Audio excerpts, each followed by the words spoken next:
Y voy a compartir la pantalla. Buenos días, ¿me escucha? ¿Cómo le va, doctora? Diego. ¿Cómo estás, Norberto? La otra cosa que quería es felicitar ayer la actividad que coordinó nuestra profesora Sonia Tobal.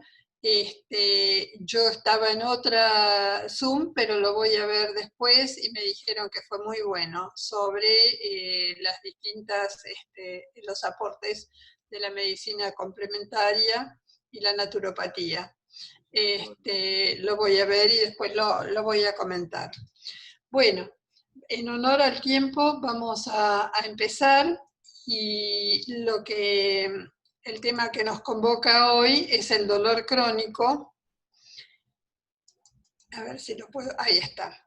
Y lo que me importa que quede, digamos, en todo lo que estamos hablando, es el por qué se hace esto y para qué se hace. ¿Por qué los reumatólogos estamos preocupados en todo lo que tiene que ver con el afrontamiento del dolor crónico en nuestros pacientes? Hay un mensaje en el dolor, creemos, y el mensaje es que el dolor nos dice que necesitamos crecer. Crecer no a lo ancho o a lo alto, sino en lo profundo. Que debemos aprender sobre nosotros mismos, que no podemos descuidarnos más de lo que lo hicimos hasta ahora, o sea, que no tenemos que descuidar nuestro propio cuidado, y nuestro propio cuidado implica el cuidado de los que nos rodean y de las relaciones que tenemos con ellos y de nuestro medio. Todo nos indica que debemos abonarnos a este aspecto. El dolor no nos permite distraernos, sustrae nuestra atención y nuestra energía. En general, cuando la gente no tiene una adecuada preparación, esa situación lo desespera, lo desestructura. O sea, las cosas que ha venido haciendo en la vida hasta ese momento ya no le sirven tanto, y tiene que implementar nuevas actitudes, nuevas formas de afrontar su vida, de resolver su vida, y nos guste o no nos guste, esta es la única salida al dolor.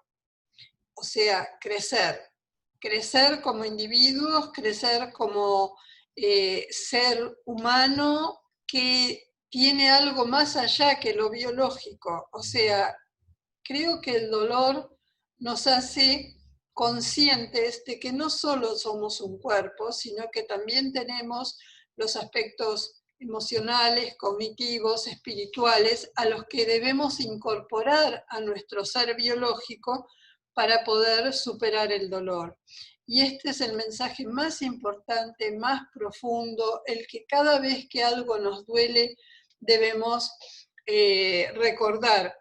Yo diría que hasta se podrían hacer un cartelito y pegarlo en la heladera o en un lugar visible para poder acordarse de esto ante el dolor, para no desestructurarse, para ver qué pueden aplicar de todo lo que vamos aprendiendo en este espacio, y que este no es un espacio exclusivo, que nosotros fomentamos que la gente siga aprendiendo con nosotros y con todo lo demás que pueda, porque cada uno va a sacar de sí mismo distintos aspectos que puede hacerlo en este espacio o puede hacerlo en cualquier otro. Así que me parece bárbaro todo lo que se ofrece en estos momentos de pandemia, para que cada uno de ustedes, con el tiempo que tienen libre, a pesar de nosotros, justamente lo apliquen para ver todo lo que hay de ofrecimiento para crecimiento personal, para atención del dolor, de todos los medios posibles. El Hospital de Clínicas ofrece varios, nosotros, la Cuarta Cátedra y otros, que le permiten a la persona ir creciendo, y que esto es bueno, y que cada uno podrá sacar de este aprendizaje distintos aspectos que si los comparte nos hacen bien a todos, porque que una persona crezca hace que todos crezcamos y eso es en lo que debemos empeñarnos.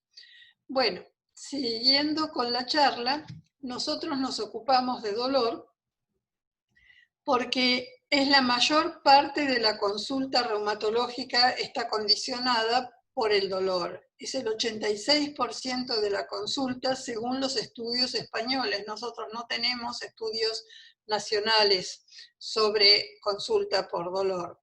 El 81% de ese 86% es dolor crónico y el 12% es dolor neuropático. A nosotros nos llega más el dolor musculoesquelético, que es este porcentaje del 86%. El 65% de estos casos podemos llegar a controlar el dolor como para que el paciente tenga una intensidad de 2 más o menos en la escala visual análoga. O sea que si le preguntamos al paciente de 0 a 10 cuánto dolor tiene cuando llega, bueno, si es un paciente con artritis reumatoidea va a decir 7, 8, algunos 10. Si es un paciente con fibromialgia seguramente va a decir 10 o más. Y logramos disminuir la carga de ese dolor en algunos casos, un 30%, hasta de 0 a 10, 2. Y esto, bueno, es más admitible para poder continuar la vida diaria, al punto que se cree que un poquito más de la mitad de los pacientes está satisfecho con el tratamiento que se le brinda para el dolor. Y se ha visto, siempre decimos que en España, que el 23,3% de los pacientes tiene tratamiento con opioides, pero no son todos esos pacientes con fibromialgia, porque los opioides se usan en cualquiera de las enfermedades reumáticas en los momentos de crisis de dolor. Cuanto menos se usen, mejor. La mayor frecuencia del dolor se produce en mujeres y en personas mayores. Y vemos acá, vamos a volver a hablar sobre esto, pero en este momento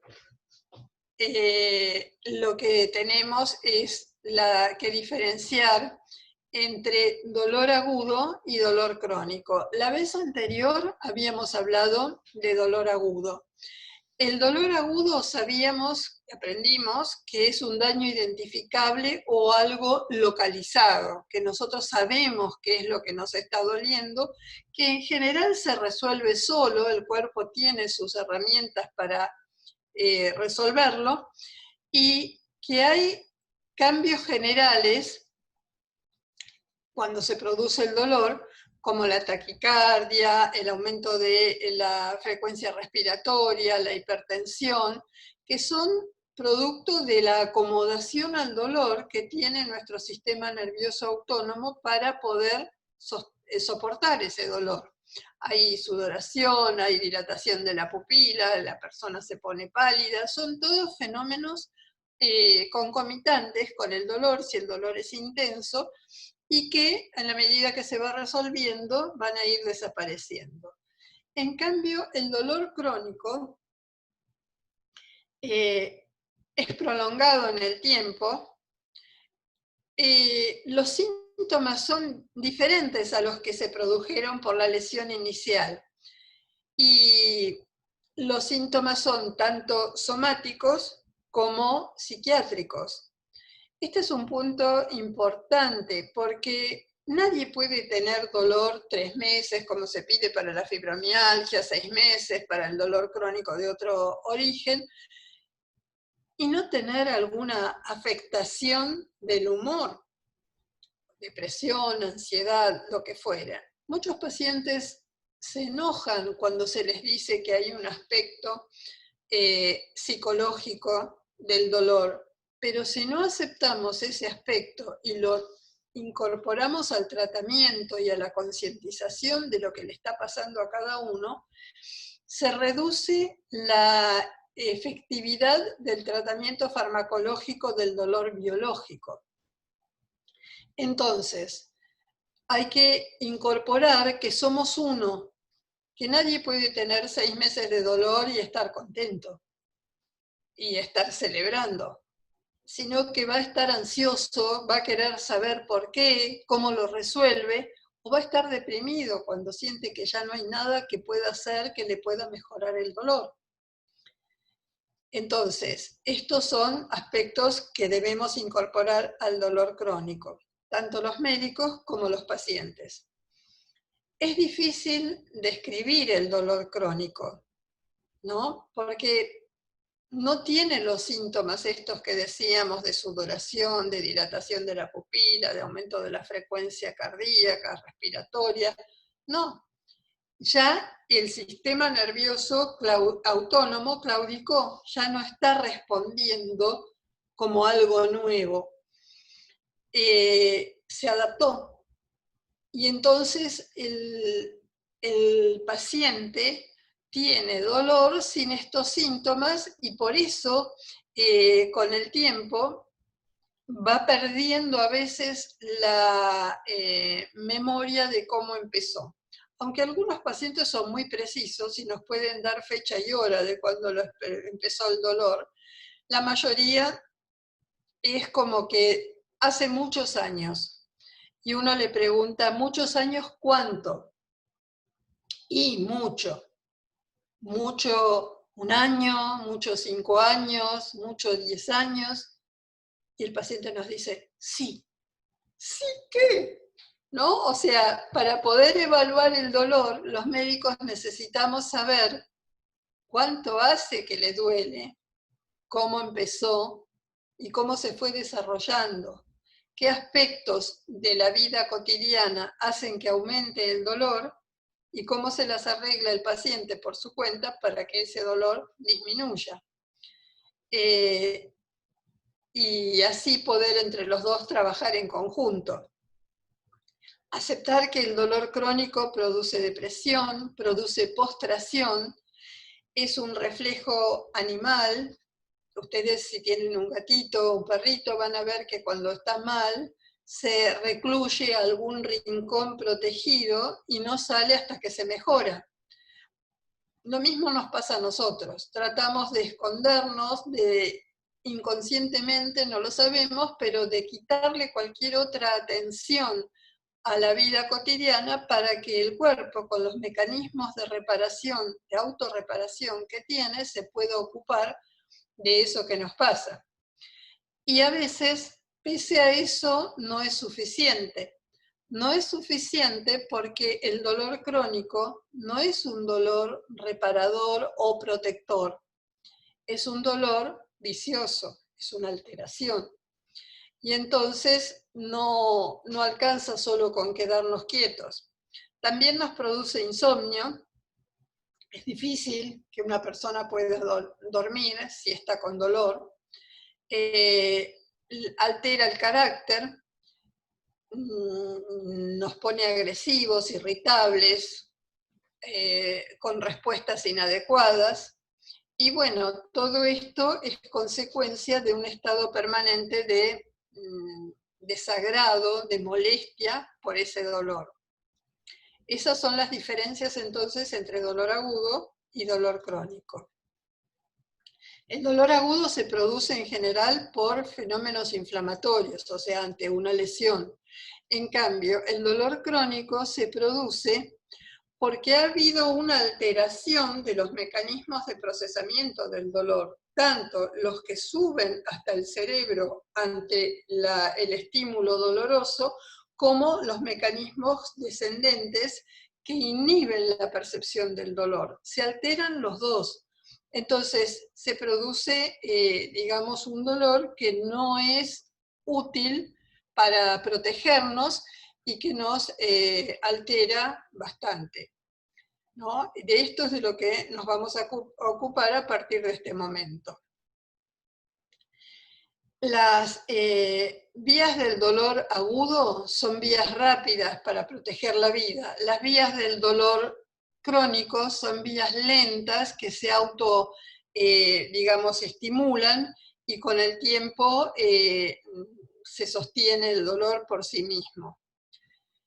Cada vez vemos más dolor crónico y esto ya lo hemos visto en la vez anterior porque hay mayor sobrevida en cualquiera de las enfermedades que tratamos los reumatólogos. Por ejemplo, la sobrevida para pacientes con lupus en 1950 a los 5 años era menor de 5 años. Sin embargo, hoy día, la mayor cantidad de los pacientes sobreviven 20 o 30 o más años teniendo lupus y tratándolo. Entonces, es importante que sepamos que el aumento tiene que ver con el aumento de la sobrevida.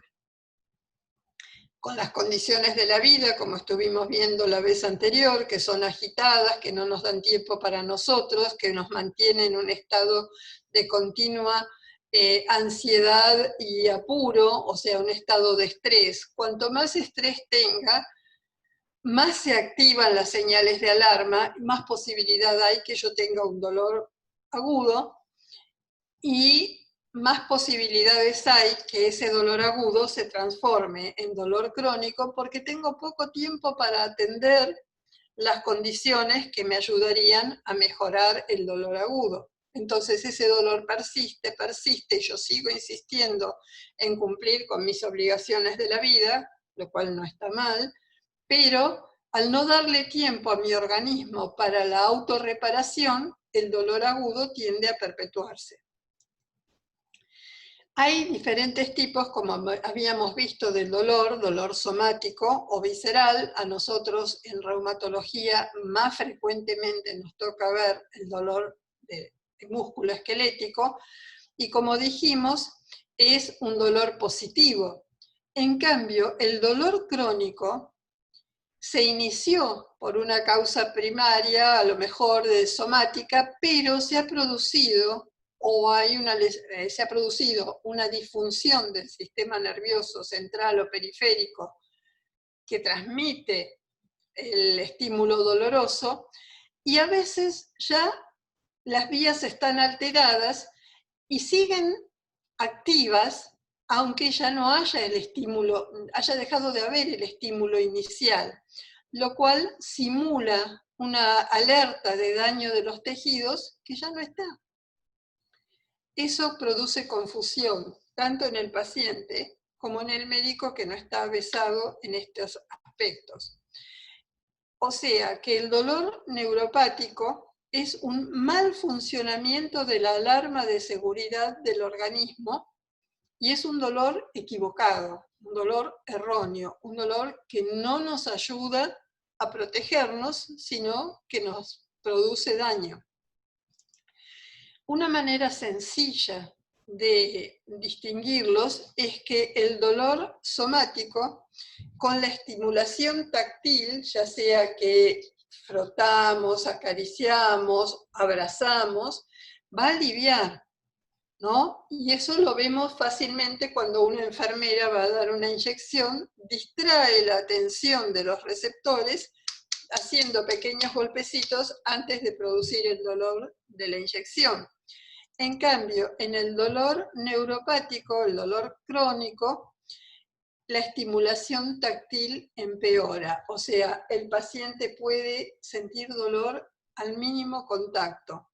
Por eso dice, no me toques, ¿no? Eso ya nos permite hacer una diferenciación. En el dolor crónico, como dijimos, es difícil establecer causa-efecto. La persona tiene un relato de cómo se produjo ese dolor. Y el relato va a ser más o menos minucioso, dándonos una idea de la personalidad del paciente. Y también ese relato y esa personalidad nos dan una idea de qué abordaje debemos utilizar y cuán difícil va a ser reclutar al paciente para que colabore con el médico en el tratamiento de su dolor. En el dolor crónico suele haber pérdida de la función. Si uno tiene un dolor de hombro, por ejemplo, tiende a evitar el movimiento que le produce dolor. Y está bien que lo haga, pero si lo evita mucho, la evolución de ese hombro doloroso va a ser hacia la fijación, ¿no? O sea, se va a quedar duro y va a impedir esa, digamos, fibrosis que se produce por la quietud del hombro, cualquier movimiento, y va a ser más difícil el tratamiento posterior.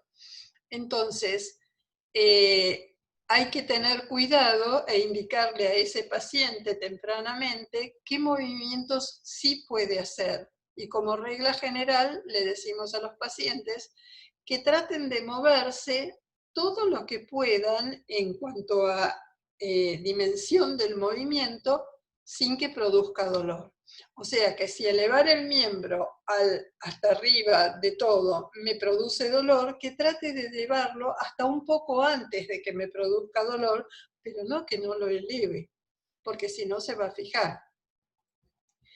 El dolor crónico es causa y consecuencia del dolor. Es consecuencia de algún otro dolor agudo que se produjo en algún momento, pero a su vez el mismo causa dolor.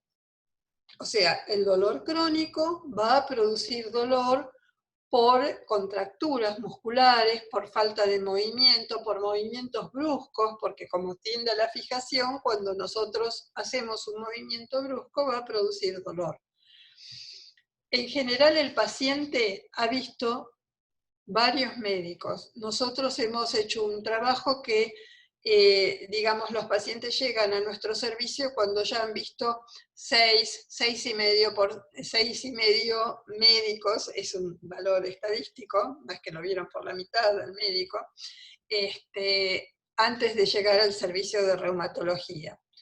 También hemos visto que el paciente ha usado, lógicamente, todo tipo de drogas prescriptas o no para el tratamiento de su dolor, incluso alcohol o drogas no, digamos, no farmacológicas, que ha abusado en general de estos tratamientos, y esto debemos tenerlo muy en cuenta para determinar el estado en el momento que el paciente consulta de su hígado y de su riñón, para poder ver si podemos seguir administrando drogas y qué tipo de drogas sin dañar estos órganos nobles que tienen que procesar la medicación que nosotros le indicamos. Por eso cuando el paciente llega se le piden los análisis funcionales generales de todos los órganos y también los análisis que corresponden a reumatología más relacionados con la parte inflamatoria, con la presencia o no de determinados antígenos. Bueno, también el paciente ha echado mano de todos los recursos complementarios y alternativos que se disponen, y queremos que el paciente sepa que lo entendemos y que cualquiera de nosotros hubiera hecho lo mismo. Y que nosotros en reumatología apelamos a estos métodos complementarios y alternativos también de una manera regulada y sobre todo con profesionales que nos inspiran confianza. Y esto, por ejemplo, tenemos incorporado al tratamiento del paciente con medicación o en forma alopática, del tai chi, del qigong, de la reflexología. Incluso en nuestro paciente, en nuestro hospital, hay un equipo que en este momento no lo está haciendo, pero que realiza Reiki. O sea, aceptamos todas las otras formas que pueden colaborar al alivio del dolor. Y decíamos que el dolor es más frecuente en la mujer porque la mujer tiene mayor sensibilidad o una composición diferente de las fibras de transmisión del dolor y del procesamiento del dolor. Y además está enseñada a ser mucho más perceptiva de cualquier tipo de señal biológica o psicológica o social, en función de su maternidad, digamos, que debe tener más condiciones de registro para poder registrar no solo sus propias alteraciones, sino también las de los individuos, hijos o no, que críe. ¿Cuáles son las características más comunes que nosotros nos fijamos en el dolor? ¿Cómo es el dolor? Si es continuo, si aparece en determinados momentos, si aparece de forma espontánea o provocado por algún tipo de estímulo, si tiene características ese dolor, que pica, que se siente como pinchazo, que el paciente siente que hay alfileres que lo pinchan en forma constante o un agujazo de vez en cuando. Esto nos habla de fenómenos irritativos de las vías nerviosas, o si es dolor continuo en forma de prurito, de comezón, de anestesia, de no siente el paciente por momentos o permanente, o siente quemazón en determinadas áreas. Es bastante frecuente que el paciente diga que siente que le quema la planta de los pies, o que le queman las manos, o que tiene la boca ardiente. Eso nos habla de un fenómeno neuropático, ya de alteración de las vías nerviosas de percepción del dolor, que siente hormigueo, ardor, acartonamiento, ¿no? Y todos estos procesos ya nos hablan de una alteración o destrucción de las vías de transmisión del dolor. El dolor crónico continuo prolongado no es por inflamación, sino por mecanismos de plasticidad. ¿Se acuerdan que hablábamos? Ahora les voy a mostrar el dibujito del que hablábamos la semana pasada. Y por remodelación de las vías del dolor, ¿no? Por ejemplo, ustedes saben que una persona que tiene una neuralgia del trigémino va a sentir la brisa que los demás no sentimos, pero que la brisa le despierta dolor. Y también esto se ve no solo en las personas con neuralgia del trigémino, sino en cualquier persona que tenga una afectación crónica. Los estímulos son de menor intensidad y producen una gran respuesta. Todos estos aspectos que nosotros vimos se producen en los pacientes, por ejemplo, con diabetes, que tienen neuropatía diabética y tienen todos estos mecanismos de sensibilidad al dolor. También se producen en otras enfermedades, pero lo que me parece importante que sepan nuestros pacientes es que no es la reumatología la única especialidad que atiende dolor y que atiende estos tipos tan variados de dolor y tan complejos. ¿Cuáles son las características que nosotros nos fijamos en el dolor? A medida que pasa el tiempo, voy a ver si lo muestro acá, ante el mismo estímulo, esta sería la curva normal de percepción del dolor o de respuesta al dolor. Pero a medida que pasa el tiempo y el sistema nervioso, como yo dije la semana anterior, se hace más experto en la sensibilidad al dolor, resulta que con el mismo estímulo, más rápido va a tener dolor. O sea, no tiene esta parte de la curva, sino que ya empieza con mucho o gran dolor, y a ese fenómeno lo llamamos, esto que está acá, hiperalgesia. O sea, que siente más dolor ante el mismo estímulo que antes le costaba más que llegue al grado de dolor. Y si seguimos avanzando, es tanto lo que ya sabe el sistema nervioso de dolor, que ya con una simple caricia, o a veces con el estímulo de la brisa, él ya tiene dolor. La persona percibe dolor, y a eso lo llamamos alodinia. O sea, sentir más dolor ante el mismo estímulo es hiperalgesia. Sentir dolor intenso ante ningún estímulo o un mínimo estímulo, eso es alodinia. Y estos dos aspectos, tanto la hiperalgesia, pero más la alodinia, ya nos hablan de que hubo una alteración neuronal que el cerebro va a interpretar, que es fantástica. Él aprendió, él es más eficiente que antes, nos avisa más primero, como dicen los chicos, que hay algo que nos puede dañar. Sin embargo, a nosotros nos hace sentir que eso es pervasivo, que nos altera, que nos produce un dolor que nos impide la vida cotidiana. Esta es la figura que mostrábamos la vez anterior, en la cual la neurona se va ramificando, ¿no? Y esta ramificación lo que nos dice es que va aprendiendo dolor. Entonces, esta neurona que tenemos acá a la derecha, muy ramificada, percibe más rápido, o sea, más pronto y más intenso cualquier estímulo que esta. Es una neurona sabionda de dolor.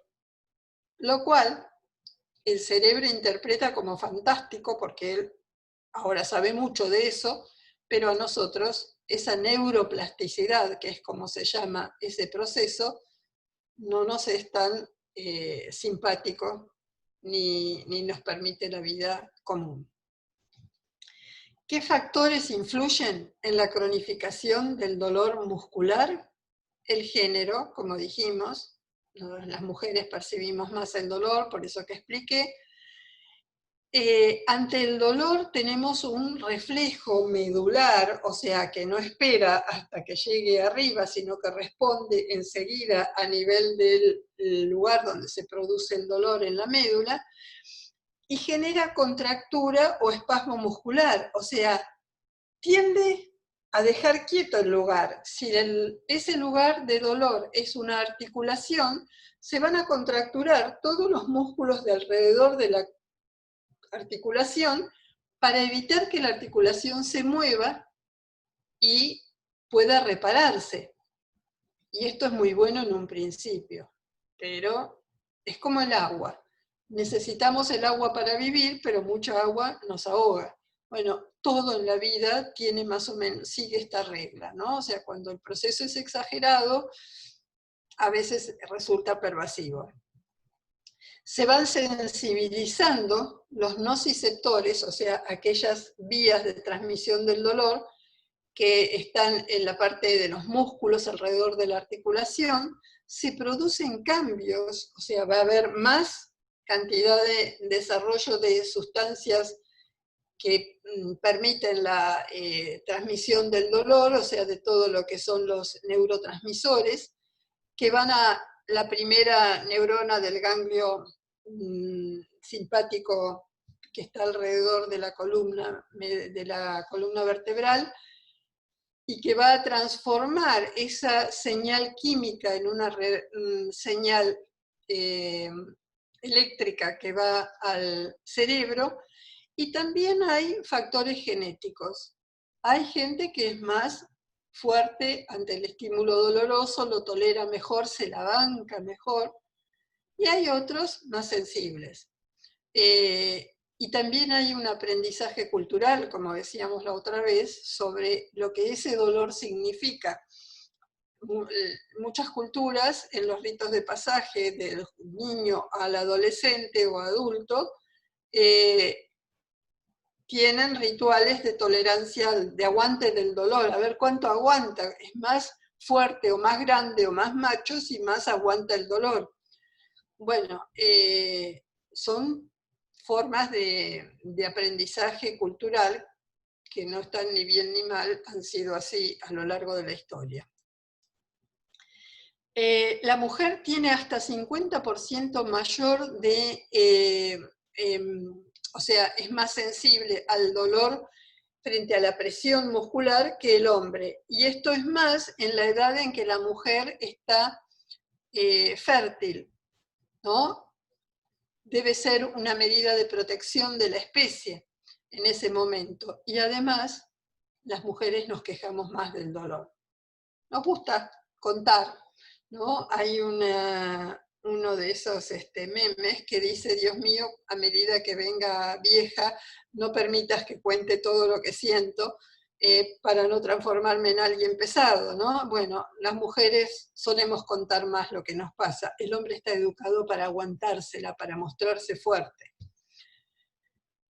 Entonces, la influencia o sea, la causa de esta mayor sensibilidad tal vez sea por un lado hormonal y por otro lado cultural. Y esto es lo que yo les decía del círculo vicioso del dolor, espasmo, dolor, que se produce como reflejo a nivel medular y hace que no se mueva o se quede contracturado un determinado lugar. Pero eso que se produce por estas vías, no vamos a entrar en detalle, lo que hace es la contractura, también produce dolor, porque ese músculo contracturado va a tener menos oxígeno, va a lavar menos sus detritos y va a producir un poco más de dolor.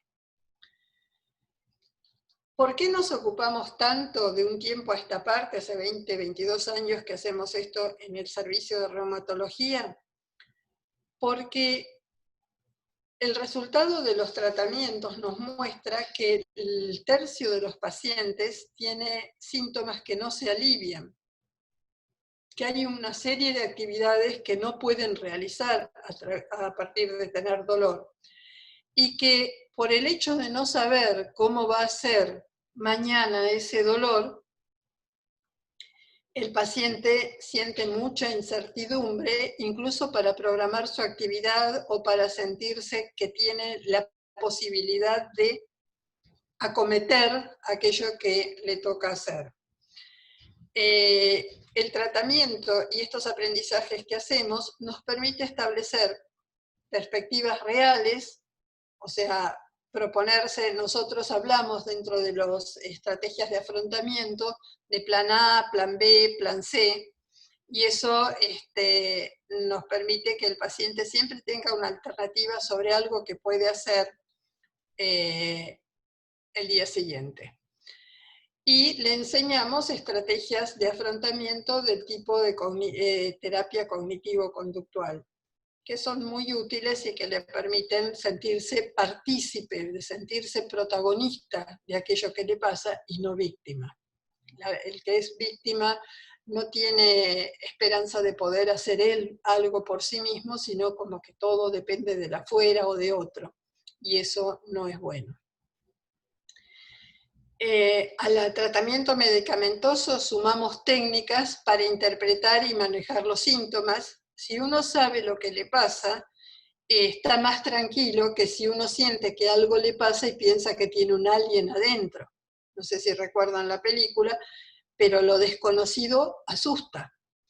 El paciente aprende y conoce los efectos posibles de la medicación, o sea, aprende el primer plano de la medicación, cómo manejarse en el todos los días, y sabe cuáles son los posibles efectos secundarios para, digamos, estar atento a ello.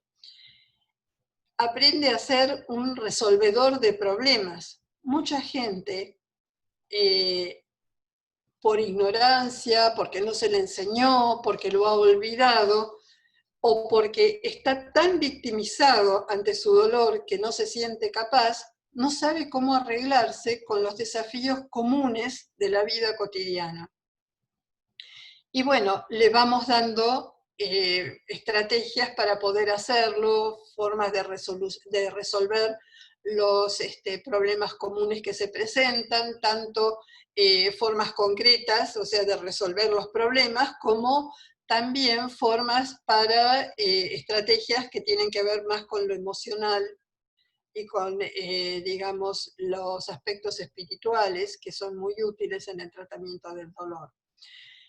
También le enseñamos al paciente qué puede esperar de un médico, porque en general el paciente viene esperando un semidios o una madre o un padre. Y bueno, eso hace que su expectativa sea tan grande que nunca va a ser satisfecha por el médico que lo está tratando, porque es un simple mortal y tiene los mismos problemas que tiene el paciente, cuando se saca el guardapolvo y a veces cuando lo tiene puesto también. También le enseñamos el uso de los recursos sociales, o sea, de los grupos de pacientes, de los grupos de psicoeducación como nosotros tenemos, o de calidad de vida, cómo utilizar los recursos que ofrece, digamos, la salud pública para sus problemas, tanto para conseguir la medicación como para utilizar a las actividades que, por ejemplo, a través de PAMI tiene cerca de su casa. Todo eso ayuda a poder hacerse cargo mejor de su problemática. Este dibujo a mí me encanta porque me permite mostrarle a la gente que no es que le pedimos grandes esfuerzos ni que los tiene que hacer para poder estar mejor, sino que con pequeñas variaciones de medio grado en la trayectoria de su todos los días, él puede llegar a otro planeta. Y la gente lo entiende que es paso a paso, que es sosteniendo constantemente una conducta y un modo de pensamiento que él va a poder tener mejores resultados. ¿Cuántos? Y va a depender de qué es lo que le pase y de cuánto empeño le ponga y de cuánta paciencia tenga, porque no es que le ponga mucho empeño en 1 o 2 días y ya va a tener resultados. Los resultados que se logran a través de la actividad física pueden demorar 2, 3 meses, 6 meses en producirse, pero los va a ver, los va a notar. Entonces, bueno, y lo vamos apoyando y lo vamos acompañando. El paciente sabe que cuenta con nosotros todos los miércoles a las 12 del mediodía en el hospital o ahora a través de Zoom. Y eso da algún hombro en el cual apoyarse. Es un entrenamiento esto que nosotros ofrecemos. Es serio, lleva tiempo, y lo que tenemos que saber es que, bueno, tenemos que aprender. Y debemos estar dispuestos a aprender en solitario, o sea, hacer los ejercicios que sabemos, hacerlos en conjunto con todo lo que se ofrece hoy vía internet, pensar por qué y para qué, que es lo que nosotros ofrecemos, información, saber que tiene que jugarse y poner el cuerpo, o sea, poner el físico para poder hacerlo, que tiene que poder hablarse bien, tanto adentro como afuera, hablar de sí mismo de una buena manera, porque la palabra crea realidad y la realidad en que vivo tiene que ver con la realidad en que me pienso, ¿no?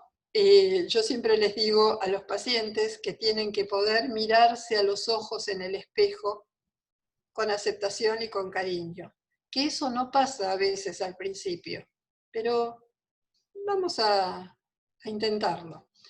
Lo auditivo, todo lo que tiene que ver con la música, con las técnicas de relajación, que hay montones en internet, y lo visual, hay que esforzarse por ver cosas lindas, por mirar cosas, fotografías, espacios, recuerdos lindos, verlos a los recuerdos, verlos con detalle, a los lindos, aquellos que nos hicieron bien, que debemos elegir.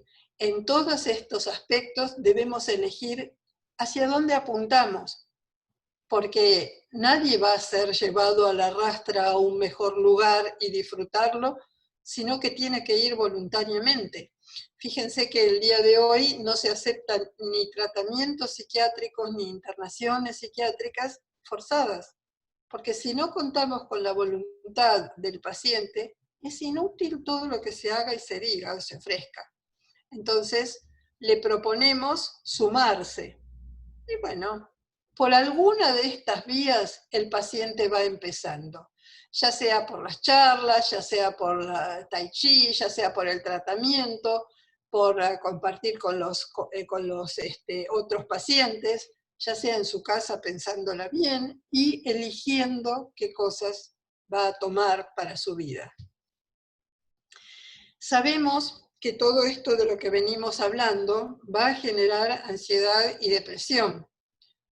Y queremos que el paciente entienda que eso, atender a esa ansiedad y depresión, es parte del tratamiento, porque limitan su capacidad de sufrimiento, porque producen distintos grados de desesperación, de desestructuración, porque disminuyen la capacidad o predisposición a distraer la atención, o sea, el paciente se centra y se fija en sus síntomas, en su dolor, y no ve nada más.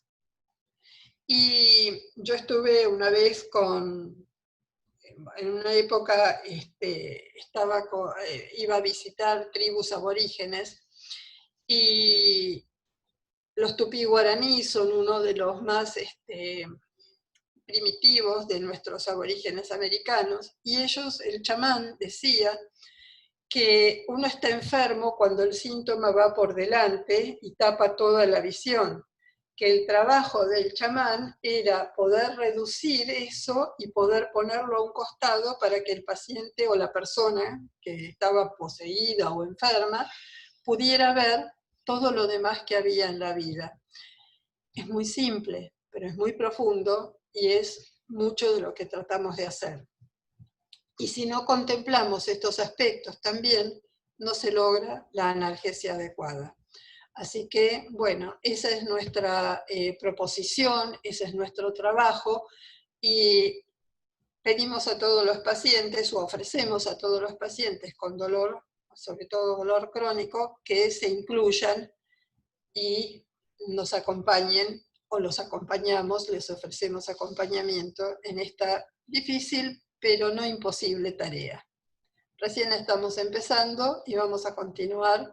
Les damos las gracias por la atención que nos prestan, y ahora las gracias también se las damos al doctor Diego Marino, que hoy salió corriendo del hospital por la calle para poder llegar a tiempo, para poder brindarnos este espacio, a la doctora Dubinsky, la jefa del servicio, y a todos los demás colegas que participan con esta manera de encarar nuestra especialidad. Muchas gracias, y ahora quedan con la profesora Sonia Tobal para hacer Tai Chi, otra de las vías de ingreso al tratamiento, y nos vemos el miércoles que viene, que vamos a hablar de estos aspectos de ansiedad y depresión que le pasan a un paciente con un problema crónico. Gracias. Gracias, doctora Lunick, y gracias al doctor Marino también.